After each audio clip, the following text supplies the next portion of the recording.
Psalms 127 verse 3. Behold, children are a heritage from the Lord. Children are a legacy, an inheritance, ancestry, lineage, patrimony from the Lord.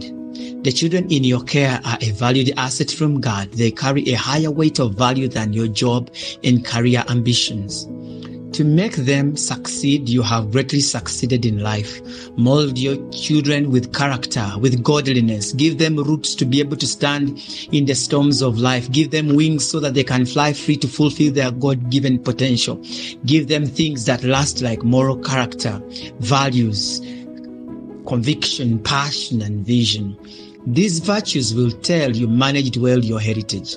Deepen your children's character so deep in God that even the most secular professor cannot wash their character away. Fathers in the ancient times were instructed to bring up their children with discipline and instruction that comes from the Lord. In our time, greed was punishable. Being rude and unkind was not acceptable. We did not have much, but we were taught to be content with what we had. Teach your heritage to be thankful for what they have and patient for what is yet to come. Don't take a loan to please them.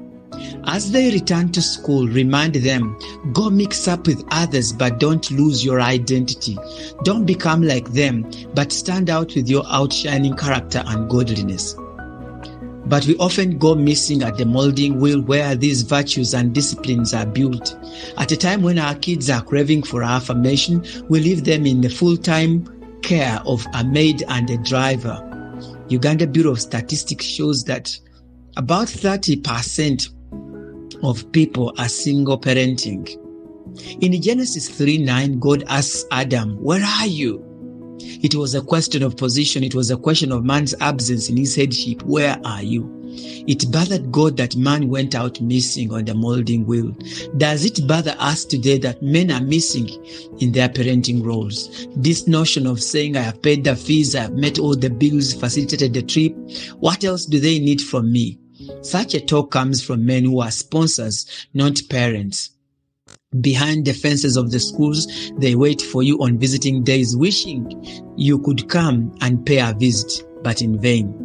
Thus, your children have everything paid for, but rank so low in self-esteem. Your presence or absence increases or decreases your children's self-worth.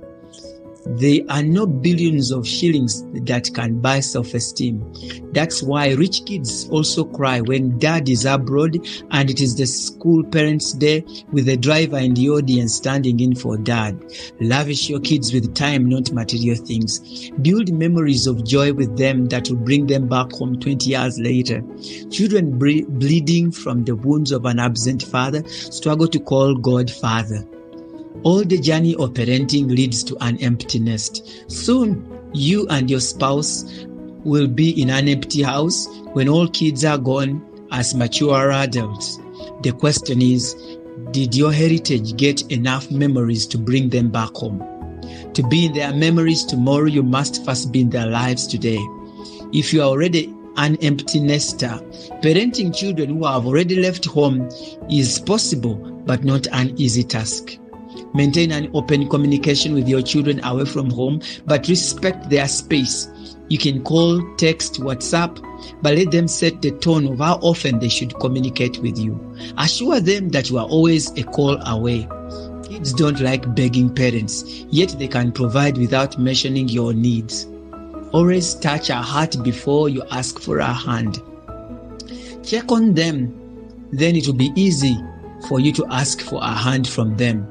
This world is so busy, but you'll never give an excuse for sacrificing your kids' time at the altar of career success and wealth creation.